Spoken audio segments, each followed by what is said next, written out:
Olá, eu sou o Felipe, seja muito bem-vindo a mais um vídeo do nosso canal. Nós estamos na série Que Carta é Essa? Estudando as cartas mais desconhecidas do Novo Testamento. E hoje nós vamos estudar juntos a carta de Paulo a Filemon.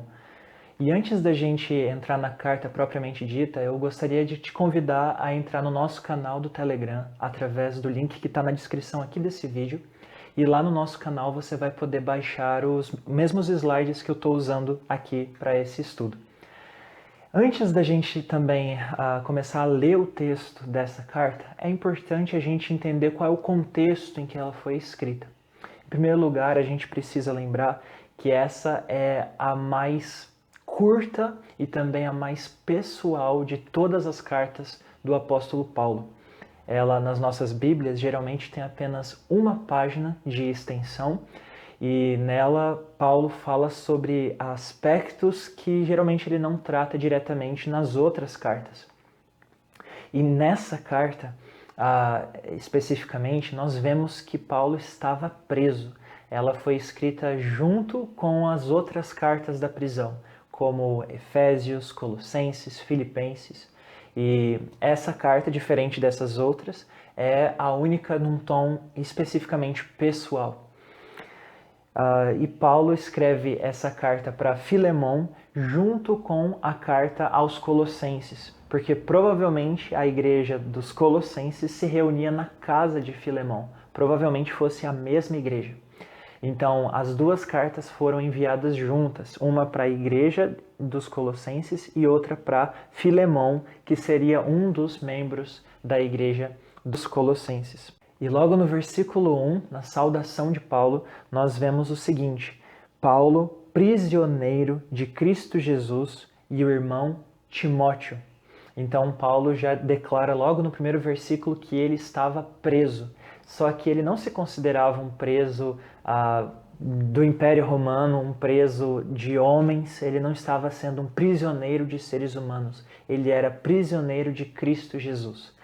Naquela época, assim como nos nossos dias, estar preso, estar no cárcere, não é um motivo de orgulho, não é um motivo que você carrega como honra. Estou preso, estou na cadeia. Geralmente, essa frase vem carregada de todo um estigma, de todo um peso de vergonha. Na época de Paulo era a mesma coisa, mas ele não tinha vergonha de estar preso, de dizer que estava preso, porque ele sabia por quem ele estava preso. Ele estava preso por causa de Jesus, pelo nome de Jesus, porque ele era fiel a Jesus Cristo. Então, por isso ele estava na cadeia, não porque ele havia feito algo mal, não porque ele havia feito algo vergonhoso. Ele estava simplesmente sendo fiel ao ministério que Jesus havia concedido a ele. E por essa fidelidade, ele estava preso. E ele escreve essa carta juntamente com o irmão Timóteo. Timóteo, o mesmo jovem para o qual Paulo escreve a primeira e a segunda carta a Timóteo, com vários conselhos pastorais. Esse mesmo Timóteo era aqui um companheiro de Paulo enquanto ele estava preso. Ainda no versículo 1, Paulo traz aqui o destinatário dessa carta, que na verdade é mais do que um. Aqui ele começa com você, Filemon, e Filemon, é importante destacar, significa aquele que ama. Isso vai ser bem importante para o conteúdo da carta. Nós vamos perceber isso já já. A você, Filemon, nosso amado cooperador. Então, Filemon significa aquele que ama, e ele diz, você, aquele que ama, é amado por nós, é o nosso amado cooperador. A irmã Áfia, que provavelmente fosse esposa de Filemon. A Arquipo, nosso companheiro de lutas, que provavelmente fosse filho de Filemon. E a igreja que se reúne com você em sua casa. Então essa carta, por mais que fosse pessoal, por mais que fosse dirigida especificamente, prioritariamente a Filemon, não era limitada a ele. Essa carta deveria ser lida por Filemon, juntamente com sua esposa, seu filho e toda a igreja que se reunia em sua casa. Então era uma carta particular, mas que deveria ser lida diante de todos os irmãos daquela igreja local. A vocês, versículo 3, graça e paz da parte de Deus nosso Pai e do Senhor Jesus Cristo. Assim como em todas as suas cartas, Paulo inicia com uma saudação de bênção, com uma bênção sobre os seus leitores, da graça e da paz do nosso Deus, através de Jesus Cristo. Antes da gente entrar agora no conteúdo mais específico do corpo dessa carta, eu gostaria de colocar aqui para você o cenário em que essa carta foi escrita, no sentido do porquê, o que levou Paulo a escrever essa carta para Filemon. Aconteceu o seguinte: Filemon tinha um escravo chamado Onésimo, e esse escravo roubou alguma coisa de Filemon e saiu fugido da casa de Filemon. Ele fugiu e foi para a casa onde Paulo estava preso, provavelmente em Roma. E ali com Paulo, Onésimo buscou refúgio. Só que nesses dias de convívio ali com Paulo, Onésimo ouviu o evangelho. Ele foi evangelizado por Paulo e ele conheceu o Senhor ali. E então, Paulo, sabendo que seria o correto, não apenas diante da lei da época, mas também diante de Deus, escreve uma carta para Filemon e manda Onésimo de volta para a cidade de Colossos, para junto com Filemon, para que eles se reconciliassem, para que eles manifestassem a reconciliação que Cristo pode criar entre pessoas que tenham de alguma forma alguma inimizade. Então, esse é o objetivo da carta de Paulo a Filemon. Esse é o objetivo dessa carta. Uma carta que busca gerar reconciliação entre irmãos. Agora, a questão que você pode estar pensando, mas e a escravidão? Paulo era a favor da escravidão? Por que ele está enviando um escravo de volta ao seu senhor? Será que ele não deveria ter libertado esse escravo? Será que ele não deveria ter dado uma carta de alforria a esse escravo? Ou então ter ajudado Onésimo a fugir da escravidão? Por que Paulo não fez isso? A gente vai pensar um pouco mais especificamente sobre essa questão daqui a alguns minutos. Mas, por enquanto, vamos ao versículo 4, onde Paulo manifesta gratidão e uma oração por Filemon. E tudo que ele diz aqui, desde o versículo 4 em diante, é visando ao assunto principal, que é a reconciliação entre Filemon e Onésimo. Versículo 4 diz: Sempre dou graças a meu Deus, lembrando-me de você nas minhas orações. Ou seja, Paulo sempre orava por Filemon, porque ouço falar da sua fé no Senhor Jesus e do seu amor por todos os santos. Aqui Paulo se alegra por ouvir do amor e da fé que Filemon tinha. Era uma fé famosa, um amor conhecido e respeitado por todos os santos.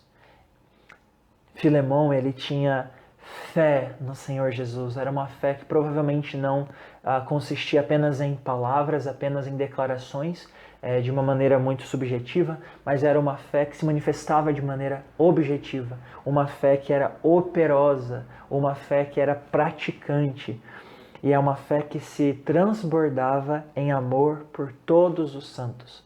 Ou seja, todos os santos aqui se refere a todos os irmãos, a todas as pessoas que eram cristãs, a todos os cristãos.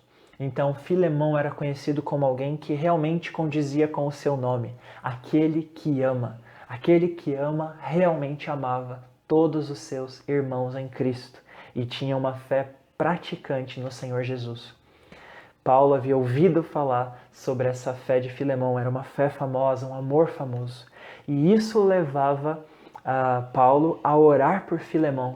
E olha o que ele orava, olha qual era o conteúdo dessa oração de Paulo por Filemon. Versículo 6 diz: Oro para que a comunhão que procede da sua fé seja eficaz no pleno conhecimento de todo o bem que temos em Cristo. Vamos por parte? Ele diz assim: a comunhão que procede da sua fé. Isso quer dizer que a nossa fé em Cristo faz com que haja uma comunhão. Existe uma comunhão que procede da fé, uma comunhão que nasce, que brota, que jorra da fé em Cristo. Se você tem fé em Jesus, essa fé vai gerar comunhão, vai gerar unidade entre as pessoas, entre os irmãos, entre você e os seus próximos, até mesmo entre você e os seus inimigos. É esse tipo de amor que Jesus falava lá, por exemplo, nos seus ensinamentos, quando ele dizia: amem os seus inimigos. Vocês devem amar e perdoar as ofensas dos seus inimigos, até mesmo aqueles que perseguem vocês. Existe uma comunhão que nasce da fé em Jesus. Se nós colocarmos nossa vida em Jesus, dele vem o amor que nós precisamos dar para todos aqueles que estão ao nosso redor. Essa comunhão que procede da fé, a oração de Paulo é essa: que essa comunhão que procede da fé seja eficaz, seja uma comunhão atuante, enérgica, seja uma comunhão que não é apenas de teoria, mas uma comunhão que é experimentada, é uma comunhão que é quase que palpável nos relacionamentos.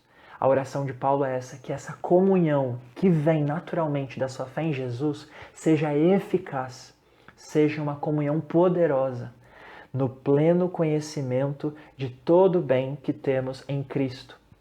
Todo bem que temos em Cristo pode talvez ser uma referência a Efésios 1, versículo 3, onde Paulo diz que nós em Cristo temos todas as bênçãos espirituais em Cristo. Então, nós aqui temos que ser conscientes de todo o bem que temos em Cristo. Pleno conhecimento de todo o bem que temos em Cristo. Esse era o desejo de Paulo para Filemão, que ele fosse consciente de quem ele era em Cristo, da posição que ele havia recebido através da fé em Jesus Cristo.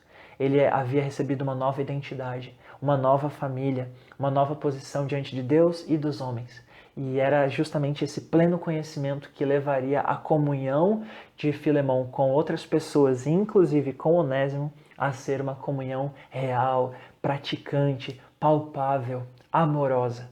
Então essa era a oração de Paulo por Filemão. E ele conclui com uma gratidão, essa primeira parte, no versículo 7, dizendo: seu amor me tem dado grande alegria e consolação.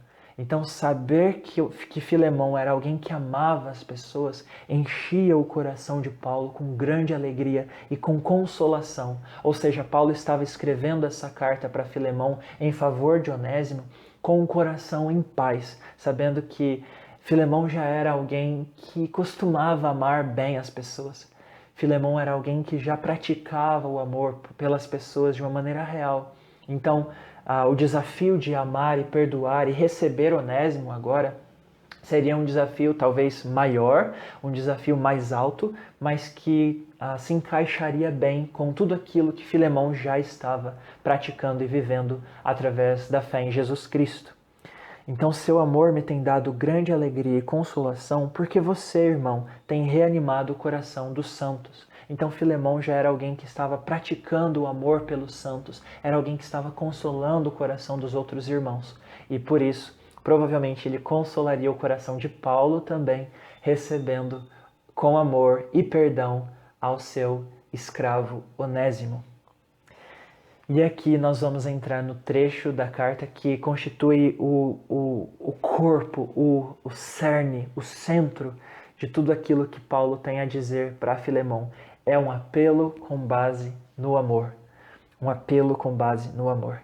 E versículo 8, Paulo entra de fato no assunto que ele deseja tratar com Filemão. Por isso, mesmo tendo em Cristo plena liberdade para mandar que você cumpra o seu dever, prefiro fazer um apelo com base no amor. Paulo está dizendo, olha, eu em Cristo, por ser um apóstolo e por ser um irmão em Cristo que quer ver você praticando o que é bom, só por isso, por ser um apóstolo e por ser seu irmão em Cristo, eu tenho o direito de mandar que você cumpra o seu dever. Eu poderia simplesmente chegar aqui diante de você, Filemão, e dizer, faça aquilo que você tem que fazer. Você não tem escolha, é o certo, é o correto, é o que é bom, é o que você deve praticar em Cristo Jesus. Mas mesmo tendo em Cristo essa liberdade, prefiro fazer um apelo com base no amor. E aqui, Paulo ensina muito pra gente. Porque muitas vezes a gente quer obrigar as pessoas a praticar aquilo que é correto simplesmente porque é correto. A gente quer que elas façam aquilo que elas devem fazer porque elas devem fazer. Porque o mal nunca é uma opção. Nunca é uma opção legítima. Nós, às vezes, queremos levar as pessoas à sensatez, a escolhas corretas, com base na obrigação. E mesmo que a gente tenha essa liberdade, assim como Paulo tinha, nós devemos agir como Paulo agiu, fazendo apelos em amor. Apelos em amor. Paulo queria que Filemão pensasse muito bem nas escolhas que ele iria tomar, baseado no amor que Cristo tinha por ele, e esse mesmo amor ele deveria manifestar nas suas escolhas. É um apelo feito em amor. Paulo queria falar em nome do amor de Cristo, também para que Filemão agisse com base nesse amor de Cristo. Eu, Paulo, já velho, provavelmente aqui Paulo já estava realmente numa idade avançada, e agora também prisioneiro de Cristo Jesus. Como eu disse, Paulo estava em cadeias, em correntes, então Paulo se coloca como um idoso, preso em nome de Jesus, e ele se coloca nessa posição até como uma fragilidade, apelando em favor de meu filho Onésimo. Onésimo, isso é interessante, significa útil. Era um nome muito comum entre os escravos do Império Romano. Era quase que um apelido que os donos de escravos davam para os seus escravos. Ah, útil. Ah, menino, rapazinho útil, né? Então eles davam esse nome quase como que um apelido. E ele diz, eu apelo, Filemão, em favor do meu filho Onésimo, que gerei enquanto estava preso. Eu venho aqui para você apelar em favor do meu filho Onésimo, do meu filho que eu gerei em cadeias, do meu filho que eu gerei enquanto estava preso. Ou seja, ele gerou Onésimo no sentido de evangelizá-lo, de levá-lo até a vida de Cristo Jesus, até o novo nascimento. Né? Ele havia gerado Onésimo. Então, Paulo era como um pai espiritual para Onésimo, e ele se coloca aqui diante de Filemão, pedindo, clamando por misericórdia para que ele perdoasse o mal que Onésimo havia feito, roubando de Filemão, fugindo de Filemão. Ele pede que Filemão recebesse Onésimo de volta com amor, com perdão, com reconciliação. Versículo 11. Ele antes era inútil para você. E aqui Paulo faz uma brincadeira com o nome de Onésimo. O Onésimo, que se chama útil, antes era inútil para você, porque ele só fez você passar por dor de cabeça, ele só fez você passar por problemas, ele era inútil para você, mas agora é útil, agora ele é útil, tanto para você quanto para mim. Ele é útil porque ele não é mais aquele velho Onésimo, aquele velho homem, prisioneiro do pecado, que fez você passar por tantos problemas. Não, agora ele é uma nova criatura, ele é um novo homem, ele é útil tanto para você quanto para mim. Não apenas no sentido material, mas principalmente no sentido espiritual. Ele é nosso irmão em Cristo. Ele é útil para nós, para nossa edificação, para o nosso relacionamento com Deus, para a missão de Deus no mundo. Ele é útil. Versículo 12, mando-o de volta a você como se fosse o meu próprio coração. Isso aqui é um apelo muito forte de Paulo. Paulo se coloca entre Filemão e Onésimo como um intercessor. Ele fala, olha, eu apresento Onésimo diante de você, Filemão, como se ele fosse meu próprio coração. Eu me coloco aqui vulnerável diante de você. Aquilo que você fizer a Onésimo, você vai estar fazendo para mim. Gostaria de mantê-lo comigo para que me ajudasse em seu lugar enquanto estou preso por causa do Evangelho. E aqui, de uma forma bem discreta, Paulo coloca quase que como um pedido para Filemão. Ele diz, olha, eu gostaria muito de manter Onésimo aqui comigo, porque ele tem sido tão útil para mim, ele tem me ajudado tanto aqui enquanto estou preso, ele tem me ajudado tanto. Eu gostaria de manter ele aqui comigo, ele tem sido alguém tão útil para mim. Ele é quase como se fosse um representante seu aqui, enquanto eu estou preso por causa do Evangelho. Quando eu olho para Onésimo, eu me lembro de você, Filemão. Eu me sinto ajudado por você. Quando ele me ajuda, eu me sinto ajudado por você. Quando ele me traz alívio, me traz consolo, me traz conforto, eu me sinto ajudado por você. Eu gostaria de mantê-lo aqui comigo para que ele me ajudasse em seu lugar, mas não quis fazer nada sem a sua permissão. Ou seja, não quis, ele já fugiu de Filemão mesmo, já está aqui comigo, então vou deixar ele aqui, ele tem sido tão útil. Não, Paulo ele não queria agir contra a lei, porque a lei da época exigia que um escravo que estava fugido do seu senhor não fosse acolhido por ninguém. Aquele que acolhesse um escravo fugido estaria em crime, né? Seria como um cúmplice de um crime, estaria como um cúmplice de um roubo, praticamente seria essa a ideia. Então, se Paulo acolhesse Onésimo por muito tempo contra o gosto ou contra a permissão, o senso de Filemão, Paulo estaria cometendo um crime. Então ele fala, eu não quis fazer nada sem a sua permissão. Então eu envio Onésimo para você, Filemão, mas saiba que seria muito bom ter Onésimo aqui comigo. Então é como um pedido bem discreto de Paulo. É como se ele estivesse fazendo um pedido bem discreto, bem elegante até, de uma forma bem educada, dizendo, olha, receba Onésimo aí, Filemão, mas sabendo que seria muito bom que você o perdoasse, o amasse, se reconciliasse com ele e o mandasse para cá de volta, para que ele me ajudasse, para que ele fosse um auxiliar aqui para mim enquanto estou preso, como se ele fosse uma demonstração de amor, não apenas da parte de Deus, mas também como da sua parte. É como se fosse um pedido bem discreto aqui da parte de Paulo. Mas mesmo assim ele não pede isso de maneira direta. Ele diz, eu não quis fazer nada sem a sua permissão para que qualquer favor que você fizer seja espontâneo e não forçado. Então ele queria que qualquer decisão que Filemão viesse a tomar a partir dessa carta fosse uma decisão livre, uma decisão espontânea, que fosse uma expressão daquilo que estivesse de fato em seu coração diante de Cristo. E versículo 15 ele diz, talvez ele tenha sido separado de você por algum tempo para que você o tivesse de volta para sempre. Aqui, Paulo faz uma análise pequena, discreta e cuidadosa sobre a providência de Deus, sobre a providência divina. É como se ele dissesse, quem sabe Deus não separou Onésimo de você por um pouco de tempo para que você fosse reconciliado com ele para sempre, por toda a eternidade.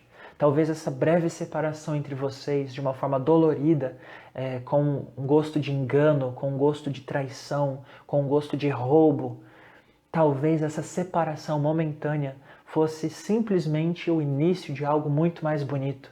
Uma reconciliação não apenas física e entre amigos, uma reconciliação apenas dessa antiga era, mas uma reconciliação eterna que fosse por toda a nova era, uma reconciliação da nova criação, onde os dois seriam não apenas senhor e escravo, mas irmão e irmão, amigo e amigo, servo de Cristo e servo de Cristo.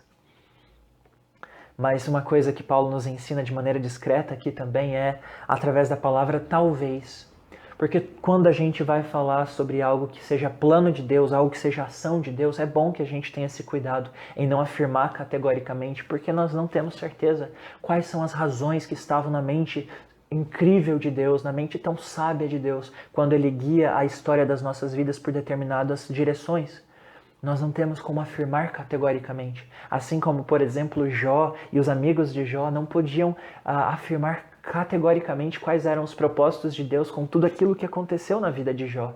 Assim também Paulo vem e diz para Filemão, olha, eu não tenho certeza dos propósitos ou dos motivos soberanos de Deus em tudo isso, mas quem sabe, talvez Deus não tenha permitido que vocês fossem separados por um breve tempo para que vocês fossem reconciliados para sempre. Versículo 16 ele continua, não mais como escravo, para que você tenha Onésimo não mais como seu escravo, mas muito além de escravo, como irmão amado. Para mim, ele é um irmão muito amado, e ainda mais para você, tanto como pessoa quanto como cristão. E aqui Paulo começa a colocar um chão, colocar um piso sobre o qual ele vai fazer um pedido também discreto, mas muito ousado, muito contracultural, poderíamos dizer. que é justamente esse cenário onde Filemão está recebendo não um escravo, ele está recebendo um irmão. Aquele Onésimo que está sendo enviado para Filemão por Paulo não é um Onésimo qualquer, é um Onésimo irmão de Filemão. Paulo está mandando um irmão para se encontrar com outro irmão, e esse é o piso sobre o qual Paulo irá fazer logo logo um apelo contracultural, mas muito discreto. Versículo 17 continua: assim, se você me considera companheiro na fé, receba-o como se estivesse recebendo a mim. Isso é muito forte. Paulo está dizendo, olha, se você me considera um companheiro na fé, e é óbvio que Filemão consideraria Paulo como um companheiro na fé, até mais do que um companheiro na fé, um pai na fé, porque Filemão também havia conhecido a Cristo através de Paulo. Se você me considera um companheiro na fé, receba Onésimo como se você estivesse recebendo a mim. Receba ele como se você estivesse me recebendo. Trate a Onésimo como você me trataria. Filemão teria todo o direito de tratar Onésimo de uma maneira violenta. No Império Romano, os escravos não tinham muitos direitos, não tinham muitos direitos humanos, não tinham nenhum privilégio, nenhuma lei que protegeria. Por exemplo, Onésimo não teria nenhuma lei que o protegeria diante de Filemão aqui. Quando ele voltasse para Filemão, ele estaria voltando totalmente indefeso, totalmente vulnerável. Se Filemão lesse essa carta de Paulo e simplesmente quisesse... tô nem aí para que Paulo está falando aqui, esse escravo aqui fugiu, roubou coisas minhas, eu vou castigá-lo, eu vou açoitá-lo, eu vou humilhá-lo, eu vou matá-lo. Filemão teria esse direito. Diante da lei romana, ele teria esse direito. E ninguém poderia dizer nada. Mas o apelo de Paulo é, Filemão, faça para Onésimo aquilo que você faria para mim. Você me açoitaria? Você me humilharia? Você me desprezaria? Me envergonharia? Você me mataria? É claro que não. Então não faça nada disso com Onésimo. Trate-o como você me trataria. Versículo 18 continua. Se ele o prejudicou em algo ou deve alguma coisa a você, ponha na minha conta. E isso é forte. Paulo diz, olha, se Onésimo deve alguma coisa para você, se ele te roubou alguma coisa, coloca na minha conta. Eu, Paulo, escrevo de próprio punho, eu pagarei. E aqui Paulo coloca quase como uma promessa, né? Uma garantia, dizendo, eu vou pagar por tudo aquilo que Onésimo te deve. Eu declaro aqui, está escrito com a minha própria letra, né? Eu pagarei, lança na minha conta. Mas o versículo 19 conclui dizendo, para não dizer que você me deve a própria vida. E aqui é o texto base pelo qual nós podemos entender que Filemão havia sido evangelizado por Paulo. Ele devia a própria vida para Paulo nesse sentido de que ele não conheceria Cristo, ele não teria vida eterna se não fosse por Paulo ter comunicado para ele o Evangelho, compartilhado com ele o Evangelho de Cristo. Então, Filemão, em certo sentido, devia a própria vida para Paulo. Então, é como se Paulo estivesse dizendo, olha, nós estamos quites, né? Eu vou pagar para você qualquer dívida que Onésimo tenha com você, mas lembra, você deve a sua própria vida para mim. Então, estamos quites. Né? Você perdoa toda a dívida de Onésimo e eu compartilhei o Evangelho de Cristo com você de graça, então estamos quites, receba ele de graça e lança para minha conta. Né? Se você tiver com algum peso no seu coração, algum peso contra Onésimo, lança para mim. Lembra do Evangelho que eu compartilhei com você, é um Evangelho da graça, é um Evangelho que perdoa. Então, seja gracioso com Onésimo assim como Cristo foi gracioso com você também. E versículo 20. Sim, irmão, eu gostaria de receber de você algum benefício por estarmos no Senhor. Reanime o meu coração em Cristo.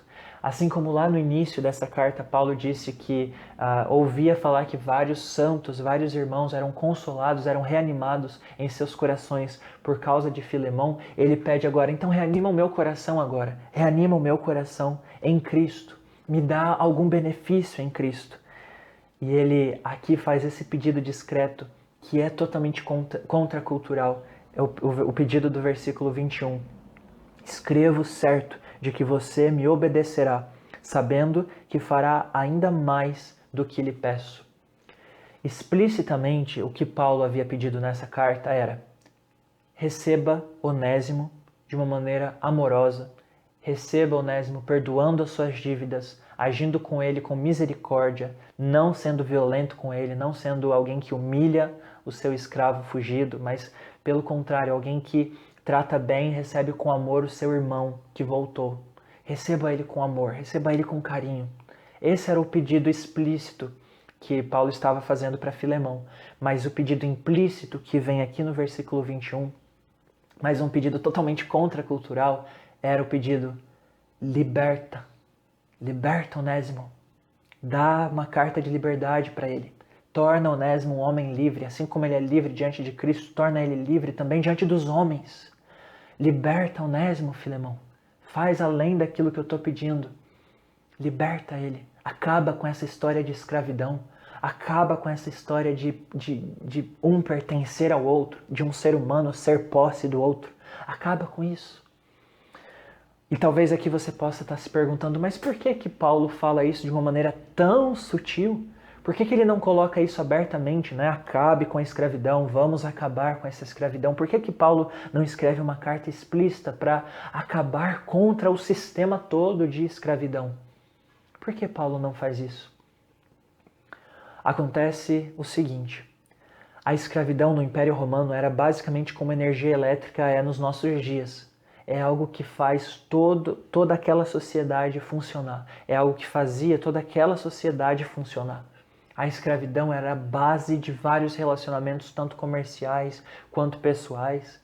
Então, por isso, se tanto Paulo quanto todos os outros apóstolos tinham uma noção de que se a escravidão fosse tirada, dizimada de uma vez por todas, a sociedade toda iria colapsar.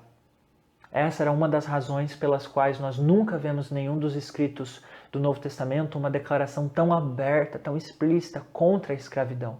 Mas, por outro lado, o que todos os apóstolos faziam, inclusive Paulo, era implantar uma mensagem que era totalmente contra a escravidão. Olha, já não há mais diferença entre escravo e senhor.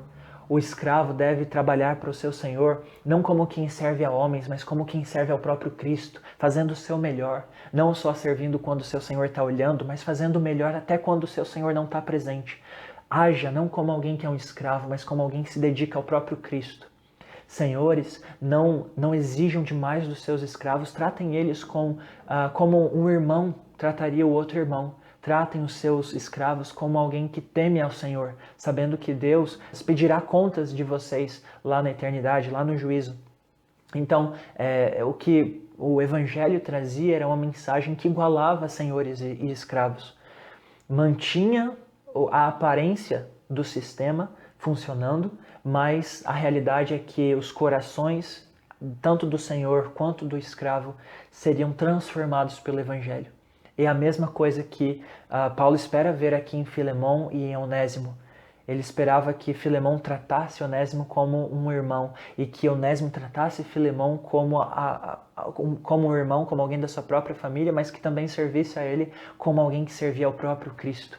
Então, o Evangelho era como uma bomba relógio plantada no sistema da escravidão, que não romperia com esse sistema imediatamente, porque senão tudo iria colapsar, mas que aos poucos, de casa em casa, de família em família, a cada cristão, a cada senhor de escravos, a cada escravo que se convertesse ao Evangelho, começariam a experimentar uma realidade totalmente outra.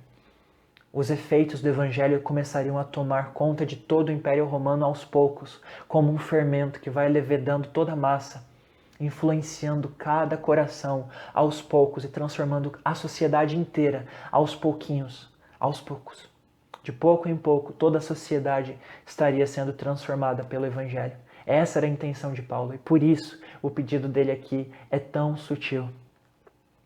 E versículo 22 diz: além disso, prepare-me um aposento, porque graças às suas orações espero poder ser restituído a vocês.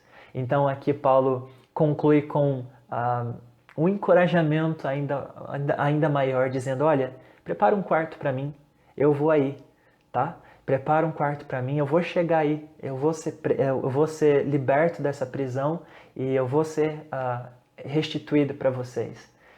Então é como se Paulo estivesse dizendo, olha, eu vou aí, tá? Eu vou ver se você, como você respondeu a essa minha carta. Como você recebeu Onésimo. Eu vou ficar sabendo. Eu vou aí, eu quero ver isso com os meus próprios olhos. E não é uma ameaça, eu acredito que é mais como um encorajamento. Olha, saiba que você não vai estar sozinho. Se tiver alguma dificuldade nesse processo, eu vou querer estar com você, ajudando, auxiliando em todo esse processo. E aqui, por fim, a despedida de Paulo nos versículos 23 em diante. Epáfras, meu companheiro de prisão por causa de Cristo Jesus, envia saudações. Se nós lermos a carta de Paulo aos Colossenses, que é a carta gêmea de Filemão, né, a carta parceira de Filemão, nós vemos que Epáfras era colossense. Ele era alguém daquela cidade, alguém daquela igreja que havia sido enviado para auxiliar Paulo enquanto ele estava preso. Assim como também Marcos, Aristarco, Demas e Lucas, meus cooperadores. Se você olhar também as saudações, né, a despedida lá de Paulo na carta aos Colossenses, você vai perceber todos esses nomes lá também. Eram todos cooperadores, parceiros de Paulo, enquanto ele estava ali na prisão. A graça do Senhor Jesus Cristo seja com o espírito de todos vocês. E nesse último versículo, eu gostaria de apenas explicitar duas ideias. Em primeiro lugar, ele fala que ele usa a expressão vocês. Você pode perceber, ele usa o pronome no plural, vocês. Por quê? Você lembra do início lá da saudação, onde Paulo menciona também a esposa e o filho e toda a igreja de Filemão, né? Toda a igreja que se reunia na casa de Filemão. Então você percebe que essa carta que Paulo está escrevendo para Filemão é uma carta que seria específica, com uma mensagem específica para Filemão, mas que seria lida provavelmente por toda a igreja, ou seja, diante de toda a igreja. Todos os irmãos ali da igreja de Colossos, todos os colossenses seriam testemunhas daquilo que Filemão faria como resposta dessa carta que Paulo enviou para ele. Ou seja, Paulo estava conclamando todos os irmãos daquela igreja a serem testemunhas do que estava acontecendo entre Filemão, Paulo e Onésimo. Toda essa conversa de reconciliação estava sendo assistida, observada por todos os irmãos daquela igreja. Eles eram como testemunhas. Isso é interessante porque, de uma maneira discreta, Paulo colocava Filemão no centro da roda. Todos estariam observando qual seria a sua conduta. Será que Filemão agiria de acordo com o Evangelho? Será que Filemão expressaria para Onésimo o mesmo amor e o mesmo perdão que ele havia recebido de Cristo? Se ele não conseguisse fazer isso, ele teria todos os irmãos da sua igreja ao seu lado para aconselhá-lo, para exortá-lo, para encorajá-lo, para lembrá-lo de que ele havia sido perdoado de uma maneira tão graciosa. Ele poderia fazer isso com o seu escravo Onésimo também. Então, Paulo coloca toda aquela igreja ciente dessa situação que Filemão estava enfrentando, para que toda a igreja pudesse ser um apoio, pudesse ser uma ajuda para Filemão. Isso nos ensina uma coisa muito importante. As suas lutas não são apenas suas lutas. As suas lutas precisam ser lutas da igreja. A igreja precisa estar participando dos seus sofrimentos, das suas dúvidas, dos seus dilemas, daquilo que você não sabe se vai conseguir tomar a decisão certa, se você não sabe, daquilo que você não sabe se vai conseguir resolver da maneira correta, da forma que Cristo espera que você resolva. Os irmãos ao seu redor são aquele incentivo de Deus, aquele alento da parte de Deus para que você possa agir de maneira coerente com o Evangelho. Mas ainda no versículo 25 nós percebemos o pedido, a oração de Paulo diante de Deus, que a graça do Senhor Jesus Cristo seja com o espírito de todos vocês, inclusive com o seu espírito, Filemão. Que a graça de Jesus seja com o seu espírito. E aqui eu entendo que Paulo está chamando a mente de Filemão, está chamando o espírito de Filemão de volta para a cruz, de volta para a mensagem do Evangelho. Está pedindo para Filemão, lembra da graça de Jesus Cristo. Pensa na graça de Jesus Cristo sobre a sua própria vida. Cristo não foi tão gracioso com você? Cristo não veio com você, aquele pecador, aquele que estava sujo, aquele que estava indigno, alguém que havia roubado, alguém que havia matado, alguém que havia pecado. Ele não pegou você e trouxe de volta para o seu Pai. Ele não pegou você e reconciliou de volta com o seu Deus. Percebe que exatamente é esse mesmo cenário.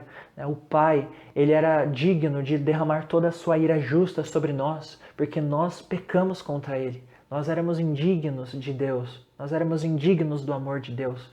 O Pai poderia, de forma legítima, lançar sobre nós toda a sua ira e juízo.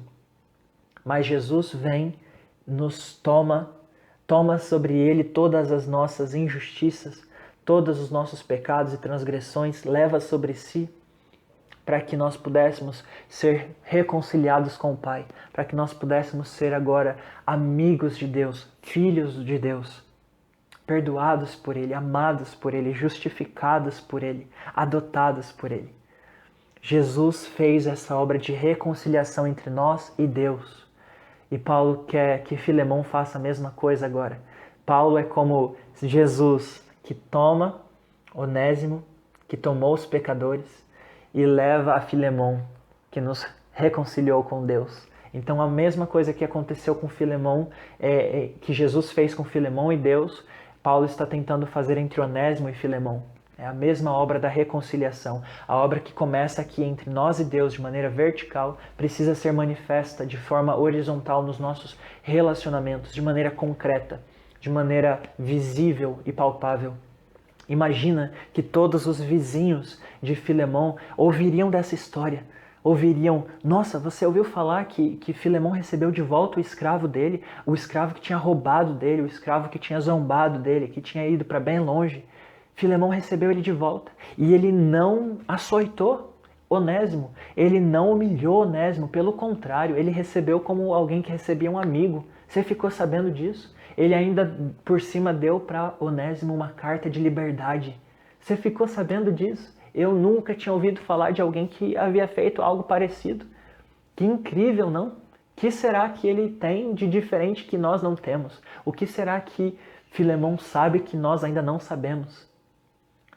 Percebe como o Evangelho se manifestaria em toda a sociedade aos poucos, como a luz no meio das trevas, um novo modo de viver, uma nova forma de tratar as pessoas, que Cristo começou na cruz e na ressurreição, mas que se expandiria aos poucos, que se disseminaria por todo o mundo, aos poucos, alcançando todas as nações, todos os relacionamentos, todos os corações.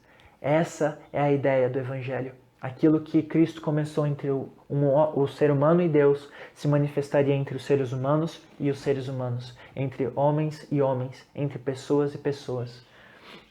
Essa é a mensagem de Paulo em Filemão, um livro tão curto, tão breve, tão pessoal, mas que nos ensina tanto sobre o Evangelho da Graça, sobre como nós devemos agir diante da graça de Deus. E aqui eu gostaria de trazer 3 sugestões à luz dessa carta, 3 sugestões de aplicação. A primeira delas é: em Cristo não há mais importante e menos importante. Não há alguém mais elevado do que o outro.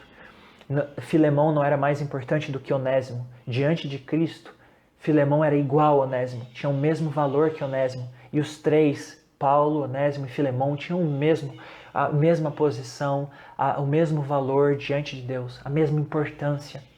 Então deixa que essa verdade tome a sua mente, o seu coração. Não coloca categorias na sua mente, no seu coração. Ah, esse irmão é pastor, ah, esse irmão não é, esse irmão é rico, esse irmão é pobre, esse irmão é estudado, esse irmão aqui não sabe ler. Não deixa que essas categorias fiquem sendo criadas e montadas no seu coração. Deixa que o Evangelho de Cristo te torne como todos os outros. Deixa essa verdade tomar o seu coração. Todos os irmãos são iguais a você. Ninguém é maior, ninguém é menor do que você. E trate as pessoas coerentemente com essa verdade. O amor libertador e perdoador de Deus por nós deve nos mover à libertação e ao perdão para com outras pessoas. Aquilo que Deus fez para com você, faça você para com as outras pessoas também.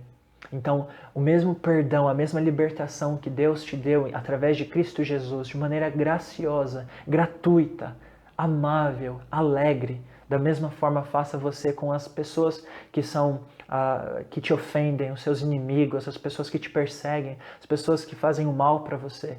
Libere perdão sobre essas pessoas. Perdoe essas pessoas em seu coração. Haja com essas pessoas da mesma forma graciosa e alegre e bondosa que Deus agiu para com você em Cristo Jesus. E por último, podemos apelar com base no amor e não mandar com base no dever. Assim como Paulo fez nessa carta. Ele decidiu não mandar que Filemão recebesse Onésimo, que Filemão perdoasse Onésimo. Ele não mandou. Ele agiu com base no amor. Ele fez um apelo com base no amor. Então age assim também você com os seus irmãos, com seu marido, com sua esposa, com seus filhos. Apele com base no amor. Apele com base no Evangelho da graça, no Evangelho da cruz de Cristo. Haja com base no amor. Isso é muito mais poderoso do que simplesmente um mandamento, uma ordem, algo que obrigue a pessoa a agir com bondade, né? Algo que obrigue a pessoa a fazer o que é certo. Assim como Paulo esperava que Filemão fizesse espontaneamente aquilo que era esperado da parte dele. Espero que a carta de Paulo a Filemão tenha te ensinado novas coisas, tenha te iluminado sobre o Evangelho de Cristo, sobre o poder do Evangelho de Cristo nos relacionamentos humanos. Eu espero que você pense em como você pode praticar a graça de Cristo nos seus relacionamentos hoje, nessa semana. Como você pode perdoar, como você pode reconciliar pessoas que estão brigadas. Pensa nisso. Deixe que Deus te use como um instrumento de reconciliação, como um embaixador do ministério da reconciliação. E eu te convido a se inscrever aqui no nosso canal, se você ainda não é inscrito. Ativa as notificações aqui no sininho para ser avisado a cada vez que a gente lançar um novo vídeo. E não deixe de compartilhar esse vídeo com outras pessoas também, para que essa mensagem possa alcançar outros corações. Que Deus te abençoe muito e até o próximo vídeo.